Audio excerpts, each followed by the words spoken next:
Bismillahirrahmanirrahim. Assalamualaikum warahmatullahi wabarakatuh. Raditu billahi rabba wa bil islami dina wa bi Muhammadin nabiyya. Awalan hayya bina nashkuru ilallahi ta'ala alladzi qad a'tana ni'matan katsiratan wa umratan tawilatan wa hayatan jamilatan.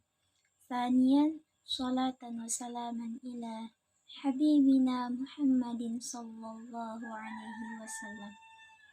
Mubasyaratan faqat, langsung saja pada kesempatan kali ini saya akan untuk memenuhi salah satu tugas mata kuliah saya, yaitu pendidikan budaya lokal, dengan judul materi yaitu asal-usul gelar kebangsawanan Bugis, dosen pengampu Haji Munir Kadir, yang disusun oleh saya sendiri, Nismawati, dengan NIM 19.12004.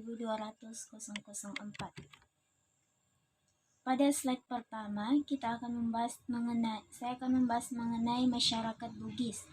Dalam kemasyarakatan Bugis dikenal dengan adanya tradisi, kebudayaan, dan adat istiadat, di mana budaya dan adat itu berasal dari para leluhur mereka di masa kerajaan dahulu kala, yang merupakan kebiasaan serta tradisi dalam hubungan kemasyarakatan yang dapat mengikat sekelompok manusia untuk dapat berinteraksi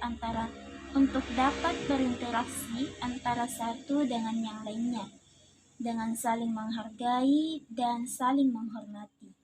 Dalam budaya dan tradisi atau kebiasaan masyarakat Bugis ini ada aturan tertentu yang telah diatur oleh Dewan Adat Kerajaan, yang biasa disebut dengan pangadakan, dengan salah satu contoh mengenai gelar atau panggilan khusus bagi para kaum bangsawan serta orang-orang biasa.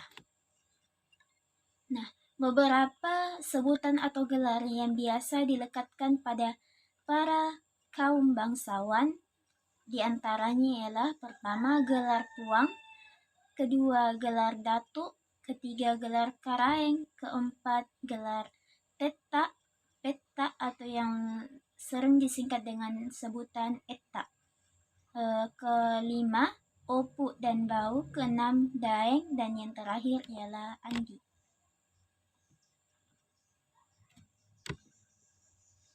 Dalam masyarakat Bugis, gelar tersebut sering kita dengar. Gelar tersebut sebagai bentuk penghormatan bagi para kaum bangsawan Bugis. Namun, gelar itu tak semuanya dipakai untuk semua orang atau secara umum, melainkan hanya untuk orang tertentu saja, atau dengan kata lain, hanya yang berketurunan bangsawan yang menyandang sebagai raja serta turunannya. Selanjutnya, penjelasan mengenai gelar puang. Nah, gelar puang ini lahir dari masyarakat Bugis yang merupakan bentuk penghormatan kepada Tuhan Yang Maha Kuasa, Allah Subhanahu wa Ta'ala, yang biasa kita sebut Puang Allah Subhanahu wa Ta'ala, atau Puat Tak Tuhan, atau Puat Tak Marajai. Puang artinya penguasa, pemimpin, serta pelindung. Selain kata puang ini dipakai sebagai sang pencipta, dapat juga dilekatkan kepada manusia-manusia yang dimuliakan oleh Allah Subhanahu wa Ta'ala, baik itu nabi, raja, serta yang lainnya, yang merupakan khalifah di atas muka bumi dengan memperlihatkan sifat-sifat yang baik, bijak, dan adil terhadap yang lainnya. Nah, bila seseorang menyandang gelar puang, tentunya mampu dijaga gelarnya, dengan kata lain, reputasi kepuangannya. Apalah arti gelar puang bila tidak bisa dijaga dengan baik? Nah, puang adalah panutan yang mulia, pemimpin, serta pelindung dalam satu rombongan atau sekelompok orang. Selanjutnya, gelar datuk. Nah, gelar datuk ini adalah biasanya dilekatkan pada kakek bangsawan yang telah menjadi raja dan juga sebagian daerah yang ada di Sulawesi Selatan. Datuk dapat dijadikan sebagai simbol kesultanan yang dikuasai oleh seorang datuk, tergantung dari adat daerah masing-masing. Selain itu, gelar datuk juga biasa dilekatkan pada seorang guru atau para ulama besar di era penyebaran Islam, seperti gelar para ulama dari Minangkabau yang menyiarkan Islam di bumi Celebes, yaitu Datuk Ritiro, Datuk Ribandang, dan Datuk Patimang.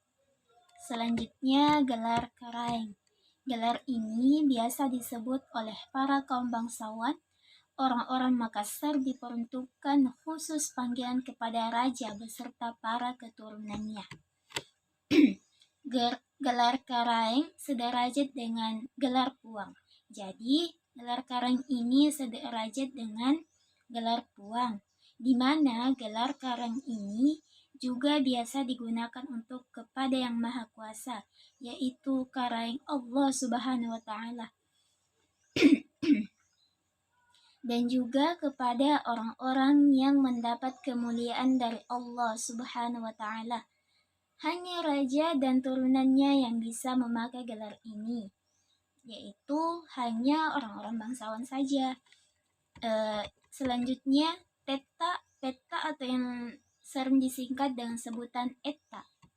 Asal-usul dari gelar ini adalah kata teta berasal dari suatu penghalusan kata, yaitu dari kata tuangta atau tuata yang diperhalus menjadi tuata, kemudian tata, lalu diperhalus lagi menjadi teta, dan dapat dipendekkan menjadi kata etta.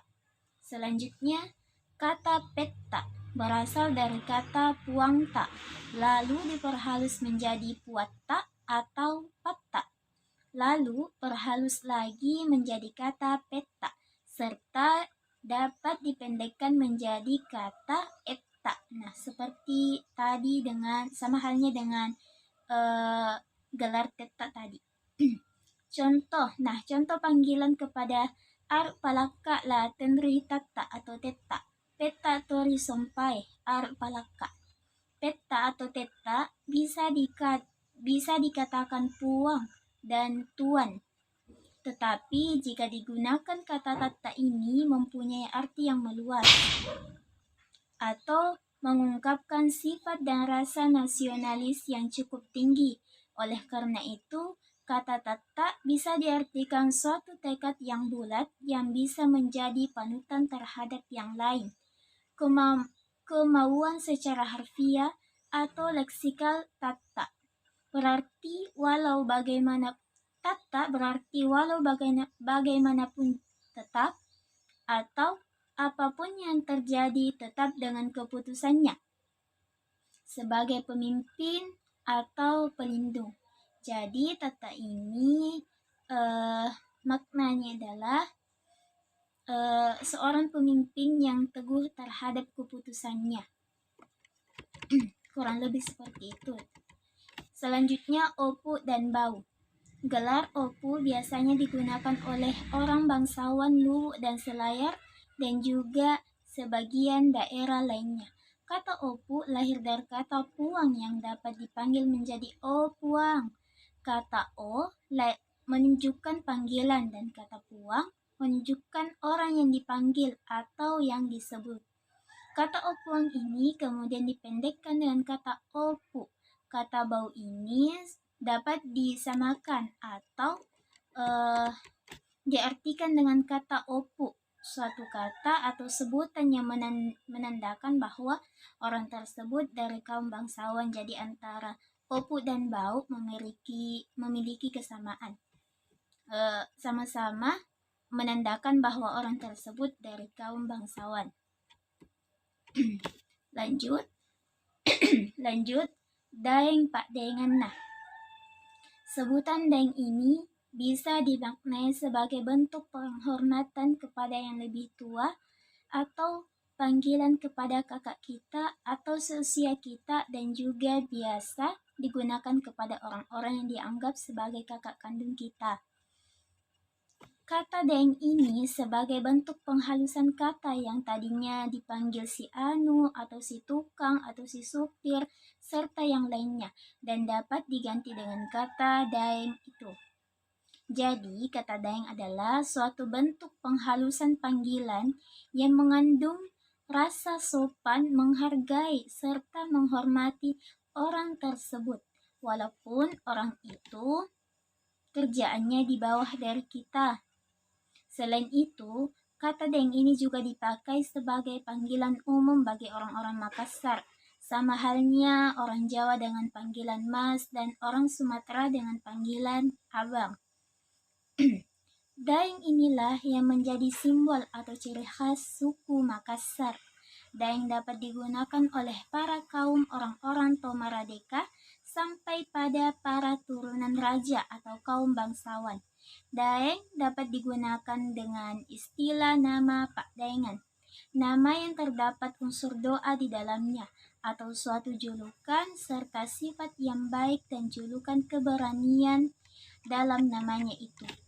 Seperti pahlawan dari Makassar Sultan Hasanuddin, nama daengnya adalah Karaeng Mallombasi, Daeng Mattawan, serta yang lainnya Karaeng Imakulau, Daeng Serang, Karaeng Ranggo, Daeng Romo.